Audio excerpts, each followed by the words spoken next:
Budget 2021-22 पेश करते हुए वित्त मंत्री निर्मला सीतारमण ने संसद में कहा कि हमने लॉकडाउन खत्म होने के बाद सरकारी खर्च को बढ़ाया है। 2020-21 में 30.42 लाख करोड़ रुपए के सरकारी खर्च का अनुमान था, जो बढ़कर 34.5 लाख करोड़ रुपए हो गया है।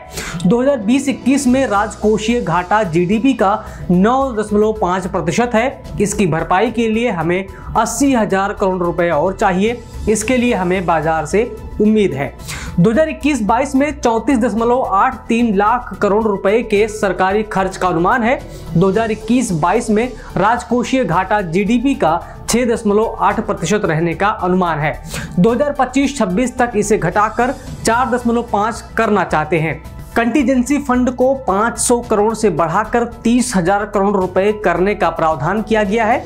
अब आइए हम इस बजट से जुड़ी कुछ खास बातों को समझने की कोशिश करते हैं। टैक्स से जुड़े क्या ऐलान किए गए, इस पर पहले नजर डालते हैं।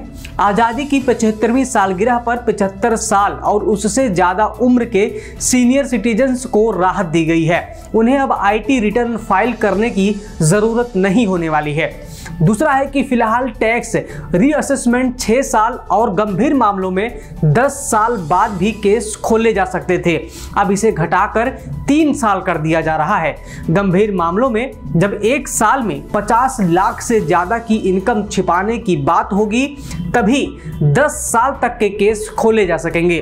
कमिश्नर ही इसकी मंजूरी देंगे। 85,000 करोड़ रुपए के टैक्स डिस्प्यूट हाल ही में खत्म हुए हैं। डिस्प्यूट रिजोल्यूशन कमेटी बनाई जाएगी। अगर अभी टर्नओवर 1 करोड़ से ज्यादा हो जाता है तो टैक्स ऑडिट करना होता है। 95% डिजिटल ट्रांजैक्शन करने वाले के लिए ये छूट बढ़ाकर पिछली बार 5 करोड़ टर्नओवर कर दी गई थी। इसे बढ़ाकर अब 10 करोड़ किया जा रहा है। किसानों के लिए आइए देखते हैं कि किसानों के लिए क्या दिया गया है। 2021-22 में agriculture credit target 16.5 lakh crore का है। ऑपरेशन ग्रीन स्कीम में जल्द खराब होने वाली 22 फसलों को शामिल किया जाने वाला है। एग्रीकल्चर इंफ्रास्ट्रक्चर फंड तक एपीएमसी की भी पहुंच होगी। कोच्चि, चेन्नई, विशाखापट्टनम, पारादीप और पटुआ घाट जैसे शहरों में 5 बड़े फिशिंग हार्बर बनाए जाएंगे। तमिलनाडु में मल्टीपर्पज सी वीड पार्क बनाया जाएगा। अब आइए देखते हैं कि आज के बजट में गरीबों के लिए क्या था। One nation one ration card को 32 राज्यों में लागू किया जाएगा। 86% लोगों को इसमें कवर किया जा चुका है। उज्ज्वला योजना का फायदा 1 करोड़ और महिलाओं तक पहुंचाया जाएगा। असम बंगाल की टी वर्कर्स महिलाओं के लिए 1,000 करोड़ रुपए का प्रावधान किया गया है। बजट पेश करने के दौरान वित्त मंत्री ने कहा कि अगली जनगणना पहली डिजिटल जनगणना होने वाली है। इस पर इस साल 3,768 करोड़ रुपए खर्च होंगे। गोवा पुर्तगाल से आज़ादी का डायमंड जुबली ईयर सेलिब्रेट कर रहा है। इसके लिए 300 करोड़ रुपए दिए जाएंगे। असम और बंगाल की महिला टी वर्कर्स और उनके बच्चों के लिए 1,000 करोड़ रुपए दिए जाने वाले हैं। अब आइए जानते हैं कि आज के बजट में एजुकेशन के लिए क्या था। एनजीओ, राज्य सरकारों और प्राइवेट सेक्टर की मदद से 100 नए सैनिक स्कूलों की शुरुआत होने वाली है। लद्दाख में हायर एजुकेशन के लिए लेह में सेंट्रल यूनिवर्सिटी बनाई जाएगी।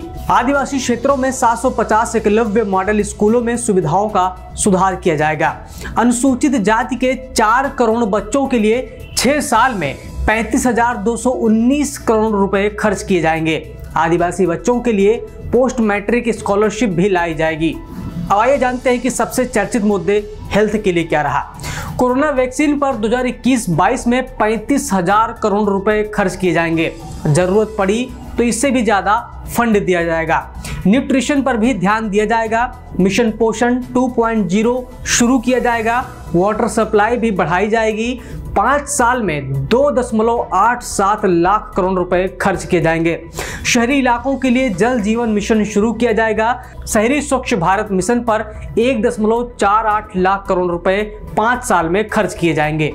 न्यूमोकोकल वैक्सीन को देश भर में शुरू किया जाएगा। इससे 50,000 बच्चों की हर साल जान बचाई जाएगी। 64,180 करोड़ रुपए के बजट के साथ प्रधानमंत्री आत्मनिर्भर स्वस्थ भारत योजना शुरू होगी। ये बजट नई बीमारियों के इलाज के लिए भी होगा। 70,000 गांवों के वेलनेस सेंटर को इससे मदद मिलेगी। 602 जिलों में क्रिटिकल केयर हॉस्पिटल शुरू होंगे। National centre for disease control को मजबूत किया जाएगा। इंटीग्रेटेड हेल्थ इंफॉर्मेशन पोर्टल शुरू किया जाएगा ताकि पब्लिक हेल्थ लैब्स को कनेक्ट कर सके। 15 हेल्थ इमरजेंसी ऑपरेशन सेंटर्स शुरू किए जाएंगे। 9 बायो सेफ्टी लेवल 3 लैब शुरू होंगी। अब आइए जानते हैं कि इंफ्रास्ट्रक्चर के लिए क्या क्या ऐलान किया गया। इंफ्रास्ट्रक्चर सेक्टर के लिए डेवलपमेंट फाइनेंशियल इंस्टीट्यूट की जरूरत है। इसके लिए एक बिल लाया जाएगा, ऐसा वित्त मंत्री ने कहा है। 20,000 करोड़ रुपए इस पर खर्च होंगे ताकि 5 लाख करोड़ रुपए का लैंडिंग पोर्टफोलियो 3 साल में बनाया जा सके। पब्लिक इंफ्रास्ट्रक्चर को मोनेटाइज करने पर भी ध्यान दिया जाएगा। नेशनल मोनेटाइजेशन पाइपलाइन लॉन्च होगी।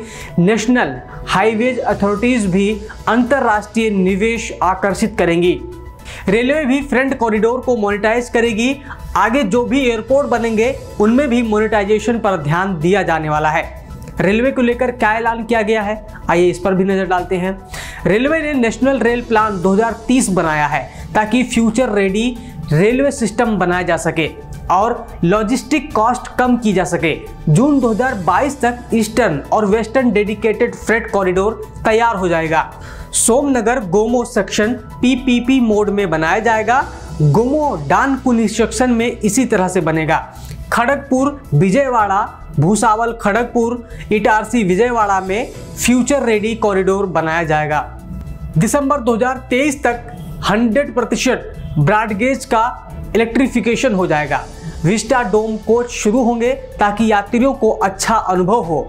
High density network high utilize network पर ट्रेन प्रोटेक्शन सिस्टम शुरू किए जाएंगे। ये सिस्टम देश भर में बनाए जाएंगे। 1.10 लाख करोड़ रुपए रेलवे को दिए जा रहे हैं। 1.07 लाख रुपए सिर्फ कैपिटल एक्सपेंडिचर के लिए दिए जा रहे हैं।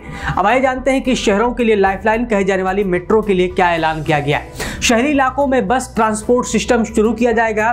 20,000 बसें तैयार होंगी। इससे ऑटो सेक्टर को मदद मिलेगी और रोजगार भी बढ़ेगा। 702 किलोमीटर मेट्रो अभी चल रही है। 27 शहरों में कुल 1016 किलोमीटर मेट्रो पर काम चल रहा है। कम लागत से टियर 2 शहरों में मेट्रो लाइट्स और मेट्रो नियो शुरू होने वाली है। कोच्चि मेट्रो में 1900 करोड़ रुपए की लागत से 11 किलोमीटर का हिस्सा बनाया जाएगा। चेन्नई में 63,000 करोड़ रुपए की लागत से 180 किलोमीटर लंबी मेट्रो रूट बनाई जाएगी। बेंगलुरु में भी 14,788 करोड़ रुपए से 58 किलोमीटर लंबी मेट्रो लाइन बनेगी। नागपुर में 5,976 करोड़ रुपए और नासिक में 2,092 करोड़ रुपए से मेट्रो बनने वाली है। भारतमाला प्रोजेक्ट के लिए 3.3 लाख करोड़ रुपए दिए जा चुके हैं। रोड इंफ्रास्ट्रक्चर के लिए इकोनॉमिक कॉरिडोर बनाए जाएंगे। 3500 किलोमीटर नेशनल हाईवेज प्रोजेक्ट के तहत तमिलनाडु में 1.03 लाख करोड़ रुपए का खर्च होगा। इसका कंस्ट्रक्शन अगले साल शुरू हो जाएगा। 1100 किलोमीटर नेशनल हाईवे केरल में बनेंगे। इसके तहत मुंबई कन्याकुमारी कॉरिडोर भी बनाया जाएगा। केरल में इस पर 65,000 करोड़ रुपए खर्च किए जाएंगे। बंगाल में 25,000 करोड़ रुपए की लागत से हाईवे बनेंगे। कोलकाता सिलीगुड़ी रोड का अपग्रेडेशन होगा। 34,000 करोड़ रुपए असम में नेशनल हाईवेज पर खर्च होंगे। वहीं शहरों में गाड़ियों से होने वाले प्रदूषण को ध्यान में रखते हुए वित्त मंत्री निर्मला सीतारमण ने आम बजट 2021-22 में पुराने वाहनों को सड़क से हटाने के लिए स्क्रैप पॉलिसी की घोषणा की है। क्लीन एयर को ध्यान में रखते हुए इस पॉलिसी के तहत 20 साल पुराने निजी वाहनों और 15 साल पुराने कमर्शियल वाहनों को ऑटोमेटिक फिटनेस सेंटर पर जांच के लिए जाना होगा। हालांकि इससे जुड़ी विस्तृत जानकारी आने वाली है जो कि अभी बाद में आएगी। सरकार का अनुमान है कि इस नीति के सबके लिए आने से सड़कों से 15 साल पुराने और करीब 2.8 करोड़ वाहन हटाने में सड़कों से मदद मिलेगी। साल 2016 में भी इसे लागू किए जाने की बात हुई थी, जिसका ऐलान अब कर दिया गया है। तो ये रही बजट से जुड़ी कुछ बड़ी बातें। आपको ये वीडियो कैसा लगा, आपको जानकारी कैसी लगी, हमें कमेंट करके जरूर बताइए। देखते रहिए पर्यावरण पोस्ट। मैं हूं विनाश। सब्सक्राइब करें पर्यावरण पोस्ट।